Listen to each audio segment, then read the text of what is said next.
Hello learners, welcome to my YouTube channel to the point learning. आज मैं आपके साथ क्लास 12 फिजिकल एजुकेशन का चैप्टर 5 डिस्कस कर रही हूँ, जिसमें children and women in sports आपका टॉपिक है।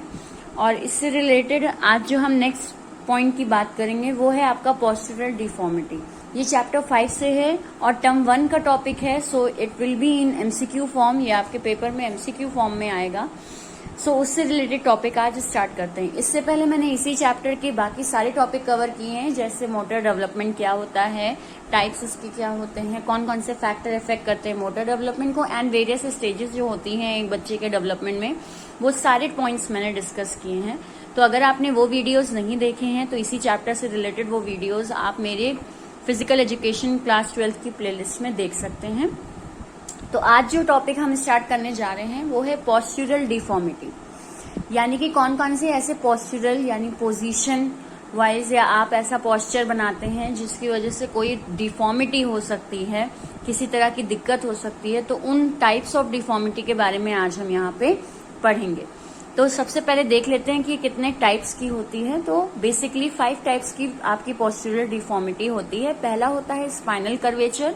ये सारी की सारी आपकी स्पाइन से जुड़ी डिफॉर्मिटीज होती हैं, जिसमें आपका आता है किम्फोसिस, लॉर्डोसिस एंड स्कोलियोसिस।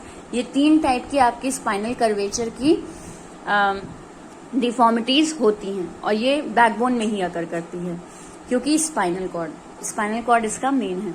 दूसरा आते हैं flat foot, then knock knees, bow legs and round shoulder. तो इन सब टॉपिक के बारे में बात करेंगे, लेकिन आज इस वीडियो में जो टॉपिक मैं कवर करूंगी वो है स्पाइनल कर्वेचर से रिलेटेड आपकी डिफॉर्मिटीज। तो स्टार्ट करते हैं। सबसे पहले एक मीनिंग स्पाइनल कर्वेचर का क्या होता है। तो the lumbar spine is characterized by a moderate anterior hypertension curve. इसका मतलब होता है आपके लंबर स्पाइन में यानी बैकबोन जो है उसमें किसी तरह का मॉडरेट एंटीरियर हाइपरटेंशन होता है, यानी कि आपके बैकबोन में लचक होती है already, but but the abnormality in the formation, यानी कि आपकी वो जो बैकबोन है उसमें किसी तरह की एबनॉर्मलिटी नजर आए, या फिर अलाइनमेंट और shape of the vertebral column और spine is considered as spinal curvature, यानी कि आपकी स्पाइन में या वर्टिब्रल कॉलम जो आपका है यानी बैकबोन जो है उसमें किसी तरह की एबनॉर्मलिटी नजर आए। थोड़ी बहुत लचक तो हर किसी की बैकबोन में होती है, अदरवाइज हम मूवमेंट ही नहीं कर पाएंगे। बट अगर बहुत ज्यादा एबनॉर्मलिटी दिखाई देती है एलिमेंट में, अलाइनमेंट यानी कि बैकबोन की जो आपकी प्रॉपर बोन्स हैं उनमें कुछ उनकी अलाइनमेंट में, उनकी लाइन में कुछ गड़बड़ी है, जिसकी वजह से आपको किसी तरह की बॉडी पोस्चर में दिक्कत होती है, तो वो चीज क्या कहलाता है, वो चीज आपका स्पाइनल कर्वेचर कहलाता है। सो ये आपका स्पाइनल कर्वेचर का मीनिंग हुआ। इसके फर्दर टाइप्स होते हैं आपके 3, जो कि ऑलरेडी मैंने आपको बताया, किम्फोसिस, लॉर्डोसिस एंड स्कोलियोसिस। तो 1 बाय 1 देखेंगे कि ये क्या होते हैं, इनको हम किन कारण से ये हो जाते हैं और इनको हम ठीक कैसे कर सकते हैं। सो स्टार्ट करते हैं। पहला है किम्फोसिस। किम्फोसिस क्या होता है? इट इज बैकवर्ड और पोस्चरल कर्व और रिवर्सल ऑफ फॉरवर्ड कर्व। यहाँ पे जो कर्व हमारा होता है यानी जो हमारी बैकबोन होती है वो कर्व हमारा मेनली आपका रिवर्स ऑर्डर में हो जाता है। रिवर्स ऑर्डर का मतलब है, अगर मैं बात करूं आपको with the help of diagram अगर मैं शो करूं, तो ये होता है आपका किम्फोसिस, यानी कि आपकी नॉर्मल बैकबोन सीधी है इस तरह की, लेकिन अगर आपके यहाँ शोल्डर एरिया में इस तरह का कर्व बन जाता है, यानी बैकबोन ऐसी होनी चाहिए या थोड़ी टिल्ट होनी चाहिए, बट वो ज्यादा टिल्ट हो रही है और वो आउटवर्ड निकल रही है, बाहर की ओर बैकबोन निकल रही है, तो ये चीज आपकी क्या कहलाती है? ये चीज कहलाती है आपकी किम्फोसिस, विच इज नॉट नॉर्मल। तो किम्फोसिस का मतलब यही है जब आपकी जो फॉरवर्ड कर्व है यानी बाहर की ओर आपकी बैकबोन निकल रही है धीरे धीरे, causing depression of the chest, और जो चेस्ट एरिया है वो धीरे धीरे अंदर की ओर डिप्रेस होता चला जा रहा है, चेस्ट अंदर की ओर और पीछे की बैकबोन जो है वो थोड़ी हल्की बाहर की ओर। इस तरह की अगर पोजीशन किसी की हो रही है तो यानी वो किम्फोसिस डिफॉर्मिटी उसके अंदर डेवलप हो रही है। इसको हम और किस नाम से जानते हैं? राउंड बैक और हम्प बैक। हम्प बैक इसलिए वो ऊंट की जैसे पीठ होती है उस तरह का अगर पोजीशन होती चली जा रही है, तो इसलिए इसका नाम हम्प बैक होता है। अदर नेम्स याद रखना आपके लिए इसलिए जरूरी है बिकॉज आपका पेपर एमसीक्यू फॉर्म में है, तो बिल्कुल किम्फोसिस के अदर नेम्स आपसे पूछे जा सकते हैं। तो इन दैट केस आपको ये नाम याद होने चाहिए कि हम इसे राउंड बैक भी कहते हैं और हम्प बैक भी कहते हैं। आते हैं नेक्स्ट कि कारण क्या क्या होते हैं, किन कारणों से इस तरह से किम्फोसिस हो सकता है, यानी हमारी जो बैकबोन है वो बाहर की ओर टिल्ट हो सकती है, बाहर निकल सकती है। तो माल न्यूट्रिशन यानी किसी तरह की न्यूट्रिशन की कमी, बेसिकली बोन से रिलेटेड, बोन्स डेवलपमेंट से रिलेटेड न्यूट्रिशन की कमी की वजह से। इलनेस, किसी तरह की बीमारी ही है बैकबोन में। डेफिशिएंसी ऑफ प्योर एयर, यानी कि प्योर एयर, आपका जो रिस्पिरेटरी सिस्टम है वो प्रॉपर वर्क नहीं कर रहा है, आप इस तरह के एयर के टच में रहते हैं जो कि आपके किसी तरह रिस्पिरेटरी सिस्टम को खराब कर रहा है, तो वो भी एक आपका कारण होता है कि चेस्ट पे उसका असर पड़ता है, जिसकी वजह से बैकबोन पे असर पड़ने लगता है। Then insufficient exercise, exercise proper नहीं होती है, एक्सरसाइज नहीं करते हैं, बिल्कुल लेथार्जिक लाइफ है।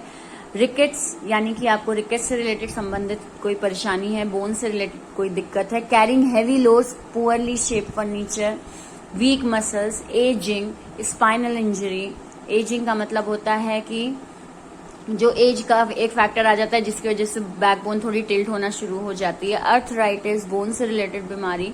डिजेनरेटिव बोन डिसीजेस, यानी कोई अदर बोन से संबंधित आपको कोई पर्टिकुलर बीमारी है या बोन का डेवलपमेंट प्रॉपर नहीं हो रहा, बोन वीक है, तो ये सारे आपके कारण हो सकते हैं किम्फोसिस के। कारण के बाद देखते हैं प्रिवेंशन फ्रॉम किम्फोसिस, हम इससे बच कैसे सकते हैं, या फिर हम क्या करें अगर किम्फोसिस हुआ है किसी को, उस केस में उसे क्या करना चाहिए। परफॉर्मिंग धनुरासन, हमें धनुरासन परफॉर्म करना चाहिए so that we can cure it. Avoid carrying heavy loads, backbone में दिक्कत है तो बैकबोन की मेजरली आपके क्योरेबल जो उनको ठीक करने का एक जरिया होता है वो आपका हैवी लोड्स नहीं कैरी करने चाहिए।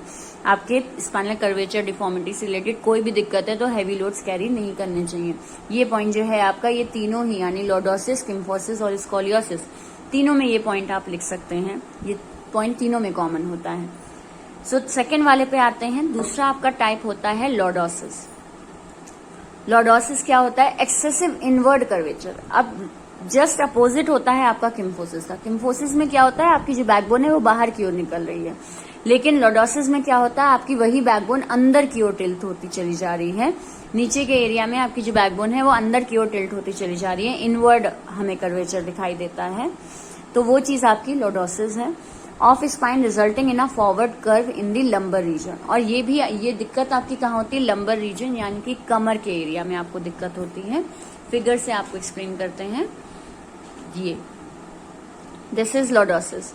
उसमें क्या था, वो हमारे यहाँ शोल्डर एरिया में हड्डी बाहर निकल रही, तो वो किम्फोसिस है। और लॉर्डोसिस क्या हो जाता है, हमारे लंबर रीजन यानी कमर का जो एरिया है उसमें हमारी हड्डी जो है या किसी पर्टिकुलर पर्सन की जो बोन है वो अंदर की ओर टिल्ट होती चली जा रही है। थोड़ा बहुत कर्वेचर तो नॉर्मल है, बट अगर वो कर्वेचर एक डिफॉर्मिटी के रूप में या बहुत ज्यादा है तो फिर वो लॉर्डोसिस स्टेज को बनाता है। सो आपकी जो पर्सन की बैकबोन है वो लंबर रीजन में बहुत अंदर टिल्ट होती चली जा रही है, इनवर्ड कर्वेचर हो रहा है, तो ये चीज आपकी लॉर्डोसिस कहलाती है। Then it makes body stiff. इससे होगा क्या कि आपकी बॉडी धीरे धीरे बहुत ज्यादा स्टिफ, बहुत ज्यादा कड़क होती चली जाएगी और पेनफुल होगा आपके लिए किसी भी काम को करना, क्योंकि बैकबोन जो है वो लगातार अंदर की ओर टिल्ट ही होती चली जा रही है। नेक्स्ट बात करते हैं कॉजेज ऑफ लॉर्डोसिस, यानी कि हम इसको किन कारणों से ये हो जाता है। तो इम्बैलेंस डाइट, जो कि हमने वहां भी देखा था। इम्प्रॉपर इन्वायरमेंट, यानी कि आपके आसपास से रिलेटेड जो इन्वायरमेंट है या जो आपकी लाइफ है, डेली लाइफस्टाइल है, वो प्रॉपर नहीं है। Development of muscles in improper, आपकी मसल्स का जो डेवलपमेंट है वो प्रॉपर नहीं है। ओबेसिटी, मोटापे की दिक्कत है तो भी ये दिक्कत हो जाती है। डिजीजेस अफेक्टिंग वर्टिब्रा, वर्टिब्रा से रिलेटेड कोई डिजीज ही है स्पेसिफिक तो वो उसके कारण भी लॉर्डोसिस होता है। स्पाइनल मसल में कोई दिक्कत है। एक्सेसिव इनटेक ऑफ फूड, बहुत ज्यादा खाना खाते हैं और फिजिकल इनएक्टिविटी है बिल्कुल, यानी फिजिकल एक्टिविटी कुछ नहीं करते हैं, तो उस केस में लॉर्डोसिस हो सकता है। बात करते हैं प्रिवेंशन, यानी कि हम इसे ठीक कैसे कर सकते हैं। बैलेंस डाइट लेना चाहिए, क्योंकि एक्सेसिव फूड, ओबेसिटी, ये सारी चीजें आपके कारण हैं, तो इसमें सबसे बेसिक आपका होता है कि आप बैलेंस डाइट कंज्यूम करें। Then control weight at an early age, obesity कारण होता है, इसलिए शुरुआती दिनों में ही अगर हम अपने वेट को कंट्रोल करते रहें तो आगे चल के लॉर्डोसिस की दिक्कत नहीं होती।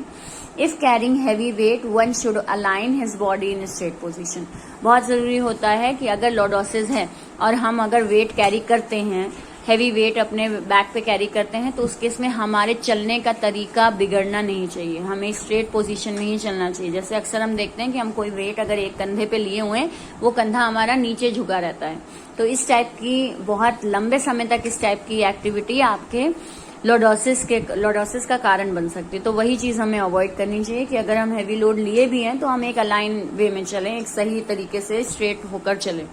देन आते हैं परफॉर्मिंग हलासन। हम हलासन परफॉर्म करेंगे तो भी लॉर्डोसिस क्यूरेबल हो सकता है, क्योंकि उसमें सबसे ज्यादा स्ट्रेन आपके बैकबोन पे ही पड़ता है। देन बात करते हैं थर्ड टाइप का, यानी कि स्कॉलियोसिस। स्कॉलियोसिस क्या होता है? Abnormal lateral curvature of the spine. जो आपकी बैकबोन है वो एबनॉर्मल कर्वेचर उसमें है, यानी कि वो प्रॉपर जो आपकी एक स्ट्रेट बोन होनी चाहिए वो स्ट्रेटनेस नहीं दिखाई देती। इट कैन बी बेंडिंग, ये 3 तरीके से हो सकती है कि बेंड है या ट्विस्ट हो गई है या रोटेटिंग पोजीशन में है स्पाइन, तो ये चीज स्कॉलियोसिस होता है। Mainly develop sideways curves on either side. आपको दोनों ही साइड में एक तरफ दोनों जो आपके शोल्डर हैं उनमें से कोई एक शोल्डर एक तरफ झुका जा रहा है, एक तरफ उठा जा रहा है दूसरा शोल्डर, इस टाइप का जो स्टेज होती है वो आपकी स्कॉलियोसिस कहलाती है, और इसको हम स्कॉलियोटिक कर्व भी कहते हैं। ये 2 तरीके से होता है। अगर convex occur to the right, यानी कि आपका जो कंधा है वो राइट वर्ड काफी झुका जा रहा है, तो उसे हम कहते हैं डेक्स्ट्रोस्कॉलियोसिस। और अगर वही कंधा आपका लेफ्ट वाला कंधा बहुत ज्यादा झुका चला जा रहा है तो उसे हम कहते हैं लेवो कॉन्वेक्स। इसमें एक चीज और होती है कि आपकी जो बैकबोन होती है वो अंदर ही अंदर या तो एस का शेप बना लेती है या सी का शेप बना लेती है। इस चीज को याद रखना काफी आसान है अगर हम इसके नाम पर ध्यान दें तो स्कॉलियोसिस, एस और सी, राइट। और यही एस और सी आपके जो बैकबोन है उसका शेप हो जाता है। तो ये थोड़ा आपको एक ट्रिक वाइज आप याद कर सकते हो कि एस और सी शेप हमें किस तरह की डिफॉर्मिटी में दिखाई देता है, तो स्कॉलियोसिस में दिखाई देता है। अगर फिगर की मैं बात करूं तो इस टाइप की कुछ स्टेज आपकी बनती है। एस टाइप की या फिर सी टाइप की आपकी किसी पर्सन की बोन हो जाए तो दैट इज स्कॉलियोसिस। इसमें अगर आप देखें तो कंधा एक तरफ झुका जा रहा है, चाहे वो राइट भी हो सकता है चाहे वो लेफ्ट कंधा भी हो सकता है, तो that is why this is what scoliosis is. दूसरी बात करते हैं हम कॉजेज ऑफ स्कॉलियोसिस। कारण क्या क्या हो सकते हैं कि किसी पर्सन को स्कॉलियोसिस हो सकता है? तो डिजीजेज इन द जॉइंट और जॉइंट्स ऑफ बोन्स, जॉइंट में किसी तरह की बीमारी है, polio, rickets, infantile paralysis, cerebral palsy, जेवेलाइन osteoporosis, ये सारी की सारी आपकी बोन से रिलेटेड बीमारियां होती हैं। तो अगर इस तरह की दिक्कत है, बोन से रिलेटेड दिक्कत है, तो वो आगे चल के स्कॉलियोसिस का शेप ले सकती है। पुअर पोस्चर, बैठने का तरीका सही नहीं है। पार्शियल डेफनेस भी कारण इसका होता है। पार्शियल डेफनेस से मतलब है कि ठीक से सुनाई नहीं देता या कोई एक कान आपका प्रॉपर वर्क नहीं कर रहा है, उस केस में भी इस तरह की बैकबोन प्रॉब्लम अकर हो जाती है। या बहुत ज्यादा लोड्स आप कैरी करते हैं किसी एक शोल्डर पे तो भी ये प्रॉब्लम हो जाती है कि वो एक कंधे पर आप लोड कैरी कर रहे हो तो एक कंधा झुका ही चला जा रहा है और वो अंदर ही अंदर आपकी बैकबोन को एस या सी शेप का बना दे रहा है। तो ये सारे कारण आपके स्कॉलियोसिस के होते हैं। हम इन्हें ठीक कैसे कर सकते हैं? तो प्रिवेंशन आपके स्कॉलियोसिस के जो हैं वो ये हैं, अ प्रॉपर बैलेंस डाइट। एक बैलेंस डाइट हम प्रॉपर लें ताकि हमारी जो बोन्स हैं वो स्ट्रांग रहें। Then heavy load should be avoided, क्योंकि एक तरफ कंधा झुकने वाली दिक्कत यहाँ होती है, तो हैवी लोड हमें कैरी नहीं करना चाहिए। Prolong and uneven terrain running should be avoided, यानी कि बहुत समय तक रनिंग को अवॉइड करना चाहिए कि हमें बहुत कोई ऐसा वर्क नहीं करना चाहिए जिसमें हमें बहुत दूर तक दौड़ना है, या फिर अनइवन टेराइन या फिर ऐसी जगह दौड़ना है जो ऊंची नीची है। जैसे मेनली जिन लोगों को स्कॉलियोसिस होता है उनको माउंटेन एरिया में किसी भी तरह की कैंपिंग या रनिंग वगैरह अवॉइड करनी चाहिए, क्योंकि वहां पे आपका टेराइन यानी जो जमीन होती है वो ऊपर नीचे होती है, तो उस केस में वो बैकबोन को दिक्कत दे सकती है या आपके स्कॉलियोसिस को और ज्यादा बढ़ा सकती है, तो वो नहीं होना चाहिए। Then can be cured by breast stroke और बटरफ्लाई टेक्निक ऑफ स्विमिंग। हमें जो अगर हम इसे ठीक करना चाहते हैं तो हमारी स्विमिंग टेक्निक जो है वो बटरफ्लाई टाइप होनी चाहिए, यानी वो फेस ऊपर और आप हाथ को लगातार वेव कर रहे हो, वो बटरफ्लाई टेक्निक होती है। या ब्रेस्ट स्ट्रोक स्विमिंग होती है जिसमें आप आगे की ओर पानी को चीरते हुए जो आपका वाटर होता है उसको चीरते हुए आप निकलते हो, तो उससे असर आपके चेस्ट पे पड़ता है और चेस्ट पे पड़ता है तो वो आपके पीछे बैकबोन को क्योर करने में हेल्प करता है। सो इस तरह से स्विमिंग कर सकते हैं हम इसको क्योर करने के लिए। देन अवॉइड सॉफ्ट मैट्रेस, किसी भी तरह की सॉफ्ट मैट्रेस को, यानी जो आपके सॉफ्ट गद्दे होते हैं उनको अवॉइड करना चाहिए, या एक्स्ट्रा पिलो अगर हम कंफर्ट के लिए लगाते हैं तो वो भी हटा देना चाहिए अगर स्कॉलियोसिस है तो। देन फुटबॉल एक ऐसा स्पोर्ट्स है जो आपकी स्कॉलियोसिस को ठीक कर सकता है, लेकिन फुटबॉल में आप हर तरीके से फुटबॉल खेलें, लेकिन गोलकीपर की पोजीशन नहीं होनी चाहिए। गोलकीपर की पोजीशन उल्टा स्कॉलियोसिस को और बढ़ा देगी, क्योंकि गोलकीपर जो होता है वो मेनली झुक के खड़ा होता है बॉल को कंट्रोल करने के लिए। सो गोलकीपर की पोजीशन नहीं आपको हैंडल करनी है। उसके अलावा फुटबॉल खेलने से भी आपका स्कॉलियोसिस जो है वो क्योरेबल होता है, सही होता है। So these are the types of spinal curvature जो मैंने आज आपके साथ डिस्कस किए। आई होप आपको ये तीनों पॉइंट यानी तीनों टाइप्स जो हैं उनके कॉजेज और प्रिवेंशन समझ में आए होंगे। अगर आपको कोई भी डाउट है या कोई भी आपका सजेशन है तो मुझे कमेंट सेक्शन में जरूर लिखें, और मेरे चैनल को अगर अभी तक सब्सक्राइब नहीं किया है तो सब्सक्राइब जरूर कर लें, बेल आइकन पे क्लिक करें ताकि लेटेस्ट नोटिफिकेशंस आपके पास पहुंचते रहें जब मैं वीडियो अपलोड करूं। और मेरे चैनल को शेयर करें ज्यादा से ज्यादा स्टूडेंट्स के बीच ताकि उनको भी चैप्टर सीक्वेंस वाइज क्लियर हो सके। So thank you and have a nice day.